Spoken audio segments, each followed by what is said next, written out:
They landed on their feet. For a heartbeat, none of them moved, only the new world around them breathed. Woody, earthy scents filled their lungs, layered with the sweetness of vanilla and damp oak bark.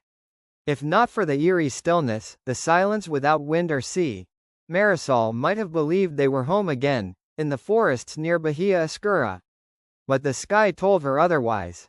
Through the breaks in the dense oak canopy, sunlight poured like liquid gold, revealing, far below, the gleam of desert sand. They were high, so high that the air itself seemed to hum. In the horizon she could make out islands of mountains broken by desert. Mictlan still held them. She could feel it in the quiet pulse of her chest, in the strange brightness of this world where no shadow ever quite stayed in place. They had passed Temiminatacutli's trial, but the path here had led them near his ruined temple, its stone covered in vines, and other green growth only a memory now. The gods rarely repeated themselves. Each trial was its own world. Marisol wondered if these lands were reflections of the real world, or of dreams shaped by divine hands. She had never traveled beyond the coastal villages near Bahia Escura. Now she had crossed deserts, mountains of obsidian, and valleys of the dead. Perhaps this place had once been real. Someday, she hoped, her goddess would tell her the truth.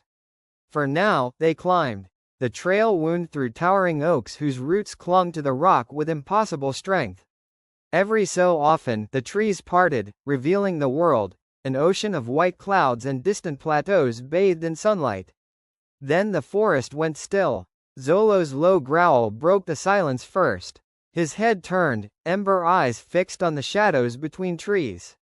From behind a thick oak, a jaguar emerged, muscles rippling beneath its yellow coat. Its gaze was golden and cold. A soft rustle to their right. Then to their left. Another prowl. Then a third. The hunters circled. Jamie stepped forward, his armor heavy and gleaming like molten glass. With a thought, he called his weapon, a thick obsidian maquawheel, into his hand, its serrated edge whispering with golden heat. His tower shield shimmered with light, and his helm's 4 eyes blazed like miniature suns. Marisol steadied her breath. A pink glow pulsed faintly in her chest as she shaped her own armor, sleek and blue-tinted now, her round shield rippling like water, her spear an extension of her heartbeat. She took her place beside Jamie. Jamina's grin flickered wickedly in the light. Her long obsidian rod burned faint violet, arcs of heat trailing from her fingertips. Zolo crouched, the armor along his back flaring into spectral plates. Smoke curled from his paws, his claws burned violet red.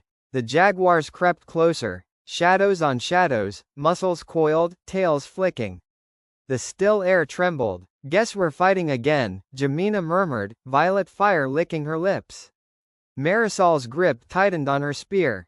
"Then let's make this quick." Jaime's 4 golden eyes narrowed. "Stay close. We don't know what these are."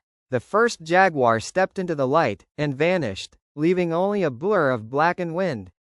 The second leapt, and the forest erupted into motion.